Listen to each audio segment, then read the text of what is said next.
انہوں نے اپنے خالد بن عبداللہ نے عمر بن یحییٰ بن عمارہ سے،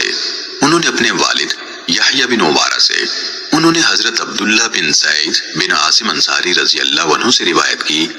انہیں شرف صحبت حاصل تھا۔ یحییٰ بن عمارہ نے کہا، حضرت عبداللہ بن زید سے کہا گیا، ہمیں رسول اللہ صلی اللہ علیہ وسلم کا سب وضو کر کے دکھائیں۔ اس پر انہوں نے پانی کا ایک برتن منگوایا، اسے جھکا کر اس میں سے اپنے دونوں ہاتھوں پر پانی انڈیلا اور انہیں 3 بار دھویا، پھر اپنا ہاتھ ڈال کر پانی نکالا اور ایک ہی چلو سے کلی کی اور ناک میں پانی کھینچا، یہ 3 بار کیا، پھر اپنا ہاتھ ڈال کر پانی نکالا اور اپنا چہرہ 3 بار دھویا، پھر اپنا ہاتھ ڈال کر پانی نکالا اور اپنے بازو کوہنیوں تک 2 بار دھوئے، تاکہ امت کو معلوم ہو جائے کہ کسی عضو کو 2 بار دھونا بھی جائز ہے۔ پھر ہاتھ ڈال کر پانی نکالا اور اپنے سر کا مسح کیا، اور آپ اپنے دونوں ہاتھ سر پر آگے سے پیچھے کو اور پیچھے سے آگے کو لائے، ایک طرف مسح کرنا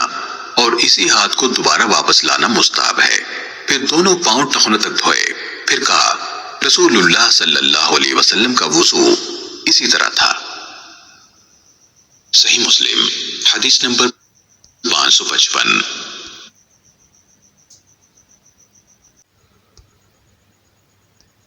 عیسیٰ بن طلحہ نے حضرت ابو ہریرہ رضی اللہ عنہ سے روایت کی کہ نبی صلی اللہ علیہ وسلم نے فرمایا، جب تم میں سے کوئی نیند سے بیدار ہو تو 3 بار ناک جھاڑے، شیطان اس کی ناک کے بانسوں پر رات گزارتا ہے۔ صحیح مسلم حدیث نمبر 556۔